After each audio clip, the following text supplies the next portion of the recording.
बाबा साहेब डॉ भीमराव अंबेडकर का जीवन परिचय। धर्म व दर्शन के विद्वान, विधि विशेषज्ञ, अर्थशास्त्री, स्वतंत्रता पूर्व भारत के सर्वाधिक शिक्षित व बुद्धिजीवी व्यक्तित्वों में से एक बाबा साहेब भीमराव अंबेडकर भारतीय इतिहास में बहुत सी अनन्य योग्यताओं और योगदान के लिए जाने जाते हैं। जन्म व प्रारंभिक जीवन।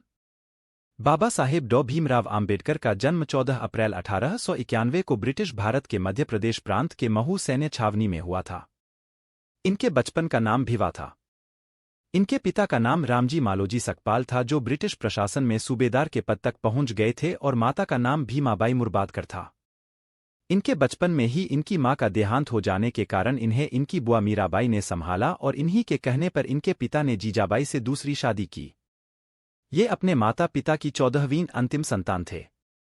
ये हिंदू धर्म की महार जाति से थे, जो कि उस समय की परिस्थिति के अनुसार अछूत मानी जाती थी, जिसके कारण इन्हें समाज में बुरी तरह का भेदभाव सहन करना पड़ा था। शिक्षा।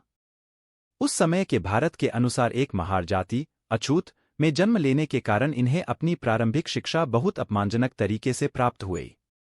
हाई स्कूल में इनका उपनाम सकपाल की बजाय आम्बेडकर, आम्बेडवे गांव से संबंधित, लिखवाया गया। बाद में उनके ब्राह्मण शिक्षक कृष्णा महादेव ने इसे सरलीकृत कर आम्बेडकर कर दिया। यह कहना अतिशयोक्ति नहीं होगा कि भीमराव आम्बेडकर आजादी से पूर्व के भारत के सर्वाधिक शिक्षित व्यक्ति थे। इन्होंने स्नातक BA की डिग्री बॉम्बे विश्वविद्यालय से प्राप्त की।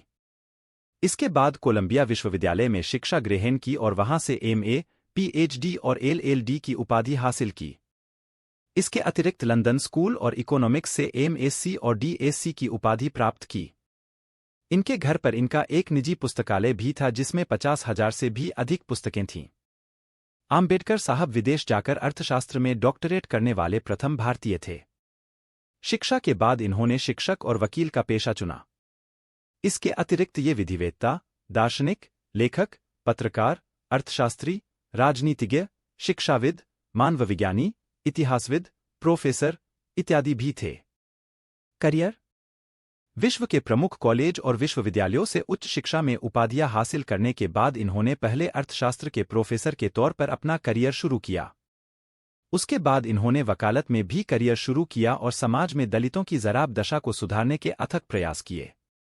अंत में देश की राजनीति में आ गए और फिर पूरी तरह से इसी क्षेत्र में आजीवन अपना योगदान दिया। वैवाहिक जीवन।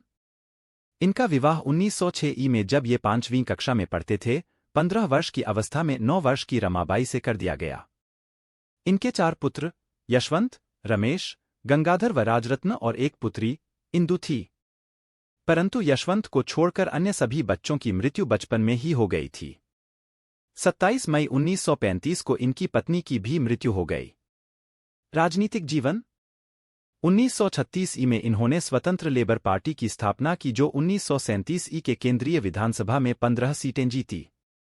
15 मई 1936 को इन्होंने अपनी एक पुस्तक अन्नाइलेशन ऑफ कास्ट, जाति प्रथा का विनाश, प्रकाशित की। 1942 से 1946 तक वायसराय की कार्य परिषद में श्रम मंत्री रहे। 29 अगस्त 1947 से 24 जनवरी 1950 तक संविधान सभा की प्रारूप समिति के अध्यक्ष रहे।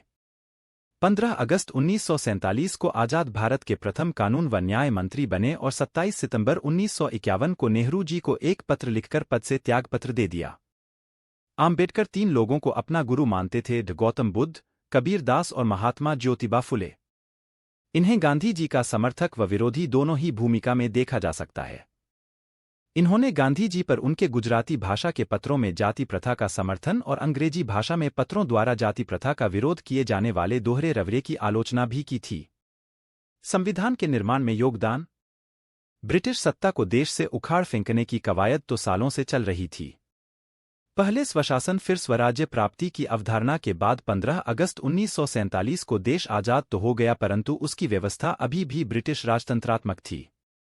इसे तोड़ने और देश में लोकतंत्र की स्थापना और स्वदेशी व्यवस्था बनाने हेतु आवश्यकता थी अपने संविधान की। जब बात संविधान के प्रारूप को तैयार करने की आई तो एक अत्यंत योग्य व्यक्तित्व का नाम सामने आता है। वो थे बाबा साहब भीमराव आम्बेडकर, जिन्हें संविधान सभा की प्रारूप समिति का अध्यक्ष बनाया गया। इन्हें ही भारतीय संविधान का जनक भी कहा जाता है। इन्होंने संविधान की धारा 370 का विरोध किया था, परंतु इनकी इच्छा के विरुद्ध भी इस धारा को संविधान में सम्मिलित किया गया। धर्म परिवर्तन। देश में सर्वाधिक शिक्षित व बुद्धिजीवी व्यक्तियों में होते हुए भी इन्हें हिंदू धर्म की जाति व्यवस्था के कारण समाज में अछूत नाम दिया गया। इन सबका उन्होंने लंबे समय तक बेजोड़ प्रयास किया, परंतु वे सवर्णों की जातिवादी मानसिकता को नहीं बदल पाए और अंत में 13 अक्टूबर 1935 को इन्होंने नासिक में एक सम्मेलन के दौरान अपने धर्म परिवर्तन की घोषणा कर दी।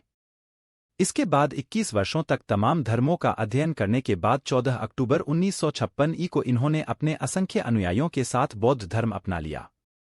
धर्म परिवर्तन की घोषणा के इतने सालों बाद तक विभिन्न धर्मों का अध्ययन करने का एक कारण यह भी था कि वो चाहते थे कि जब वे धर्म परिवर्तन करें तो उनके साथ उनके हजारों अनुयायी भी धर्म परिवर्तन करें। मृत्यु। ये 1948 से ही मधुमेह से पीड़ित थे। जून 1954 से इनकी हालत बहुत बिगड़ने लगी और 6 दिसंबर 1956 को दिल्ली में इनकी मृत्यु हो गई। इनका समाधि स्थल चैत्यभूमि, मुंबई, महाराष्ट्र है। पुरस्कार व सम्मान। 1990 में इन्हें मरणोपरांत देश के सर्वोच्च नागरिक सम्मान भारत रत्न से सम्मानित किया गया।